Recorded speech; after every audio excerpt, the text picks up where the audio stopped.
উনিও মনে হচ্ছে না। হ্যাঁ, এটা আমি আজকে কি দিয়ে তৈরি করেছি সেই রেসিপিটা আপনাদের সাথে শেয়ার করব। আমি আজকে আপনাদের দুইটা রেসিপি তৈরি করে দেখাবো। এটা বাচ্চারা ভীষণ পছন্দ করবে। তাও যদি হয় শবে বরাত স্পেশাল, তাহলে তো কোনো কথাই নেই। টুকটাক রান্নার চ্যানেল মানেই হচ্ছে সহজ ও unique recipe. Let's go to my channel টুকটাক রান্না। এখানে আমি দুটি পেঁপেকে সুন্দর করে ধুয়ে কেটে নিয়েছি। এখন পেঁপেগুলোকে সিদ্ধ করে নিব। আমি এখানে দুইটা পেঁপে নিয়েছি। অ্যাড করে দিচ্ছি 1 কাপ পরিমাণ চিনি, আর অ্যাড করে দিচ্ছি দুধ। এই দুধটা দিয়েই আমরা এই পেঁপেটাকে সিদ্ধ করে নেব। এমনিতে দেখা যায় বাচ্চারা পেঁপে একদম খেতে চায় না। পেঁপে বলেন, গাজর বলেন, যে কোনো সবজি বাচ্চারা একদম খেতে চায় না। যদি এভাবে ডেজার্টটা তৈরি করে দেন, তাহলে বাচ্চারা রুটি দিয়ে বা পরোটা দিয়ে বা এমনি শুকনো হাতে নিয়েও খেতে পারবে। বাচ্চারা এটা ভীষণ পছন্দ করবে।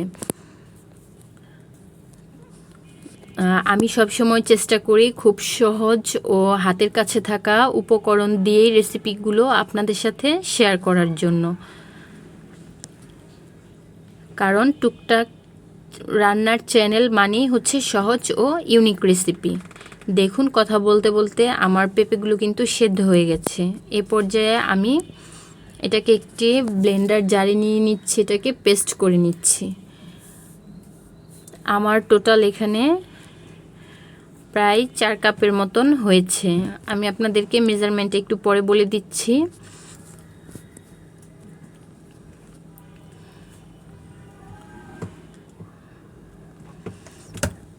আমি এটা কেন মেপে নিলাম আমি সেটা আপনাদেরকে একটু পরে বলে দিচ্ছি। তো আমার পেস্ট করে নেওয়া হয়ে গেছে। এবার আমি চুলাতে 1 টেবিল চামচ ঘি অ্যাড করে দিলাম। এখন আর কিছুটা গরম মশলা অ্যাড করে দিয়েছি। এই গরম মশলাটা একটু ভেজে নিয়ে আমি যে পেস্ট করে রাখা পেঁপেটা ছিল সেটা অ্যাড করে দিচ্ছি। এখানে আমি যেহেতু আমি হচ্ছে প্রায় আমার 6 কাপের মতন এই পেস্টটা হয়েছে, তাই আমি এখানে 3 টেবিল চামচ সুজি অ্যাড করলাম। সুজিটা আপনারা অবশ্যই কাঁচা ইউজ করবেন। আর অ্যাড করে দিলাম 1/3 কাপ গুঁড়ো দুধ। যেহেতু আমি এখানে লিকুইড দুধ দিয়েই পেঁপেটাকে সিদ্ধ করে নিয়েছি, এখানে কিছুটা সুন্দরের জন্য আমি ফুড কালার ইউজ করেছি। আপনারা চাইলে এটা স্কিপও করতে পারেন। ফুড কালারটা দিলে দেখতে ভালো লাগে। এটা হচ্ছে পেঁপের হালুয়া। এটা শবে বরাত স্পেশাল। শবে বরাতে আমরা কম বেশি এটা সবাই তৈরি করে থাকি। আমি কিভাবে তৈরি করি সেই রেসিপিটা আপনাদের সাথে শেয়ার করছি। তো আমরা প্রথমে যে 1 চামচ পরিমাণ ঘি দিয়েছি, আমরা এটাকে একবারে বেশি দিব না, একটু একটু করে ভেজে নেব আর 1 চামচ করে অ্যাড করব। আপনারা নিশ্চয়ই দেখছেন আমি এটা নেড়েচেড়ে নিচ্ছি আর 1 চামচ করে ঘি অ্যাড করছি। আর আপনারা চেষ্টা করবেন অবশ্যই ঘি দিয়ে তৈরি করার জন্য, এতে করে টেস্ট ও ফ্লেভার দুটোই খুব ভালো পাবেন। আমার এটা দেখতেই পাচ্ছেন একদম ভেজে নেওয়া হয়ে গেছে। আমি এখানে আরও কিছুটা ভেজে নিব।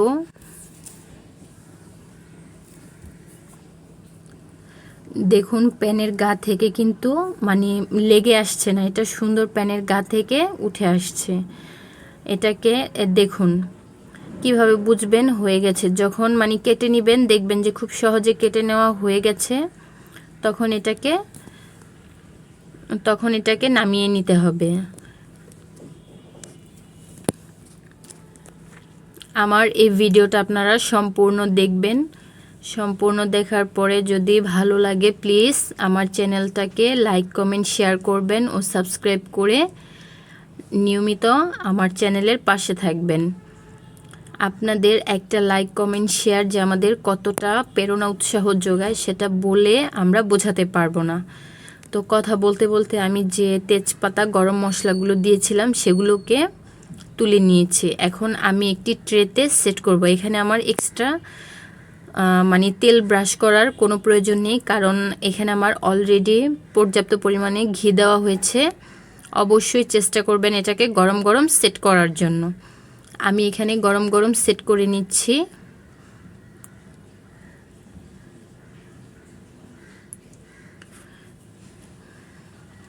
তো এভাবে যদি আপনারা ঘরে বাচ্চাদেরকে তৈরি করে দেন, এটা বাচ্চারা ইজিলি খুব সহজেই খেয়ে নিবে। তো আমি এখানে জাস্ট দাগ কেটে নিচ্ছি। এখন এটাকে কাটবো না, কারণ যেহেতু এটা গরম আছে এখন এটাকে কাটা যাবে না। জাস্ট আমি দাগ কেটে নিলাম। এখন আমি কিছুটা বাদাম দিয়ে একটু ডেকোরেশন করে নিচ্ছি, এতে করে বাচ্চারা এটা দেখে আরও বেশি পছন্দ করবে। এভাবে করে আমি সবগুলোকে দিয়ে নিলাম। এখন আমি এটাকে ঠান্ডা করে রেখে দিব সেট হওয়ার জন্য। দেখতেই পাচ্ছেন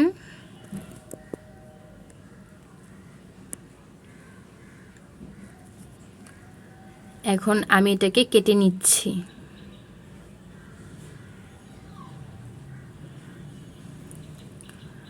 আমি যে দাগগুলো দিয়ে রেখেছিলাম সে দাগ অনুপাতে এখন আমি এগুলোকে একটু কেটে নেব। আমার এটা ঠান্ডা হয়ে গেছে। অবশ্যই আপনারা এটা ঠান্ডা করেই কেটে নেবেন, তা না হলে কিন্তু এটা উঠবে না, এটা ভেঙে যাবে। আমি জাস্ট এভাবে এটাকে কেটে রেখে দিচ্ছি। চলে যাচ্ছি গাজরের বরফির প্রিপারেশনে। এখানে আমি 1 কেজি পরিমাণ গাজর নিয়ে নিয়েছি। এখন এখানে আমি অ্যাড করে দিলাম 1 কেজি পরিমাণ গাজর নিয়েছি, এটাকে এখানে অ্যাড করে দিলাম 1 কাপ পরিমাণ চিনি। ওই সেম একই প্রসেসে আমি এটাকেও সিদ্ধ করে নেব।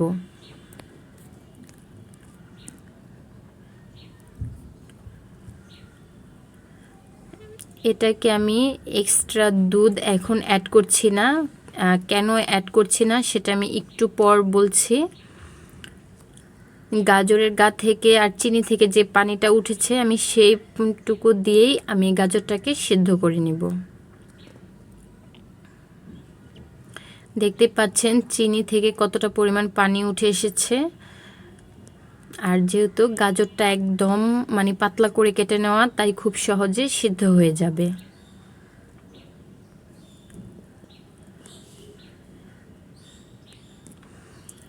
যে দেখতেই পাচ্ছেন এ পর্যায়ে আমি অ্যাড করে দিচ্ছি 1/3 কাপ গুঁড়ো দুধ। এখন ওই গুঁড়ো দুধটাকে যে দেখতেই পাচ্ছেন আমি খুব ভালো করে নেড়েচেড়ে মিশিয়ে নিয়েছি, কিন্তু আপনারা নিশ্চয়ই দেখতে পাচ্ছেন আমার গুঁড়ো দুধটা কিন্তু দলা দলা হয়ে আছে। এতে ভয় পাওয়ার কিছু নেই, যে দলা দলা হয়ে আছে এটার জন্য একটা চিজি ফ্লেভার আসবে। তো এটাকে আমরা একটু ঠান্ডা করে নিয়েছি। আমি সময় স্বল্পতার জন্য খুব বেশি ঠান্ডা করিনি, আপনারা এটাকে অবশ্যই ঠান্ডা করে নেবেন। আর যে দলা দলা হয়ে আছে এটার জন্য একটা আলাদা চিজি ফ্লেভার পাবেন আপনারা। তো আমি এখন এটাকে ব্লেন্ড করে নিচ্ছি। দেখুন একদম মিহিন একটা পেস্ট তৈরি হয়ে গেছে। আমি আপনাদেরকে গাজরের এটা মেপে দেখাচ্ছি।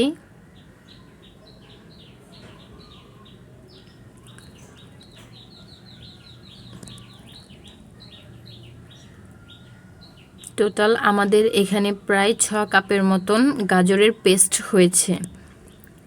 এখন চলে যাচ্ছি মূল প্রিপারেশনে। আমরা যে তেল মানে ঘিটা আর তেজপাতাটা দিয়ে রেখেছিলাম সেটাকে আমি গাজরটাকে অ্যাড করে দিয়েছি। এখন এটাকে খুব ভালো করে নেড়েচেড়ে মিশিয়ে নেব। অ্যাড করে দিচ্ছি আরও 1/3 কাপ চিনি। মিষ্টিটা আপনাদের টেস্ট অনুযায়ী অ্যাড করে নেবেন। অ্যাড করে দিলাম 1/2 কাপের মতন গুঁড়ো দুধ। এখন খুব ভালো করে অনবরত এটাকে মিশিয়ে নেব। আর এটাকে কিন্তু নাড়াচাড়া অবস্থায় রাখতে হবে। এ পর্যায়ে আমি অ্যাড করে দিলাম 3 টেবিল চামচ পরিমাণ কাঁচা সুজি। এখানে আপনারা অবশ্যই কাঁচা সুজিটা ইউজ করবেন।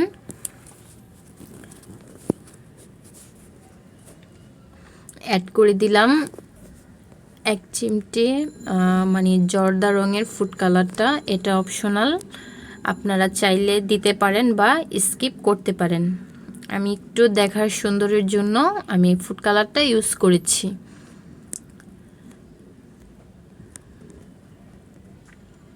এই পর্যায়ে অ্যাড করে দিচ্ছি সামান্য 1 চিমটি লবণ।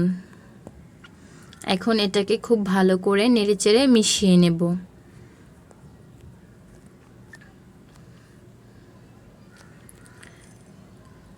দেখতেই পাচ্ছেন আমি এটাকে কিভাবে করছি। এই যে বলেছিলাম যে একবারে ঘিটা দিবেন না, একটু একটু করে নাড়াচাড়া দিবেন আর এটাকে নেড়েচেড়ে মিশিয়ে নেবেন।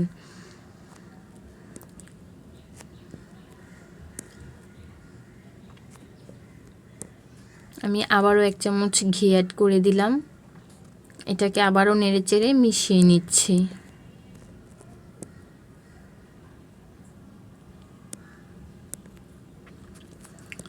হ্যাঁ, আমরা এভাবে শবে বরাতেও কিন্তু স্পেশালভাবে এই গাজরের হালুয়াটা বা গাজরের বরফি বলেন বা ডেজার্ট বলেন, এগুলোকে আমরা তৈরি করে নিতে পারি। আমি তো শবে বরাতে সবসময় এই রেসিপিগুলো করে থাকি, কারণ আমার ঘরের সবাই এগুলো খুব পছন্দ করে। আপনারাও এভাবে তৈরি করে দেখতে পারেন, আশা করছি নিরাশ হবেন না। এভাবে অনবরত কিন্তু এটাকে ভেজে নিয়ে এখন আমরা এটাকে নামিয়ে নিচ্ছি।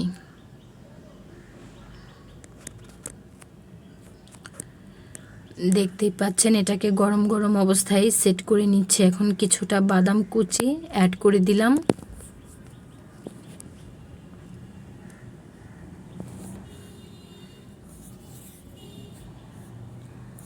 এভাবে গরম অবস্থায় একটু হাত দিয়ে প্রেস করে করে একটু চেপে নেবেন, তাহলে এটা গাজরের সাথে সম্পূর্ণ সেট হয়ে যাবে। দেখুন কত সহজে তৈরি হয়ে গেল। আমি একইভাবে একটু দাগ টেনে রেখেছিলাম, সেটা এভাবে একটু কেটে নিচ্ছি। আপনারা অবশ্যই এটাকে ঠান্ডা করে কেটে নেবেন। দেখুন তৈরি হয়ে গেল আমাদের গাজরের হালুয়া, পেঁপের হালুয়া বা গাজরের বরফি, পেঁপের বরফি বা ডেজার্ট, যেটাই বলেন না কেন। আমি সেটাকে কেটে রেখেছিলাম, আমি আবারও একটু কেটে নিয়েছি। এবার দেখুন তুলে দেখাচ্ছি। দেখুন এটা কতটা মসৃণ হয়েছে, আপনারা দেখে নিশ্চয়ই বুঝতে পারছেন। দেখুন এভাবে যদি তৈরি করে দেন বাচ্চারা ভীষণ পছন্দ করবে, আর এটা একটা হেলদি খাবার। আমি এখন একটু আপনাদেরকে একটু সার্ভ করে দেখাচ্ছি যে কেমন হয়েছে। আসলে এটা না দেখলে বুঝতেই পারবেন না। আপনারা অবশ্যই একবার হলেও ঘরে ট্রাই করবেন এই গাজর ও পেঁপের বরফিগুলো বা হালুয়া, যেটাই বলেন। এখন এই একই প্রসেসে আমি এটাকেও একটু কেটে নিচ্ছি।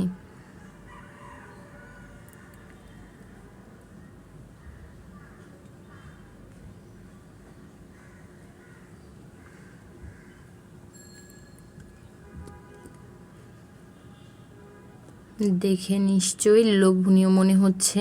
আমি এটাও একটু উঠিয়ে দেখিয়ে দিচ্ছি যে এটাও কেমন হয়েছে। আশা করছি দেখে নিশ্চয়ই বুঝতে পারছেন। আশা করছি আমার এই ভিডিওগুলো আপনাদের ভালো লাগবে। প্লিজ আমার চ্যানেলটাকে লাইক, কমেন্ট, শেয়ার করুন ও সাবস্ক্রাইব করে নিয়মিত চ্যানেলের পাশে থাকুন। ততক্ষণ পর্যন্ত ভালো থাকুন, সুস্থ থাকুন আর পরবর্তী ভিডিওর জন্য আশায় থাকুন।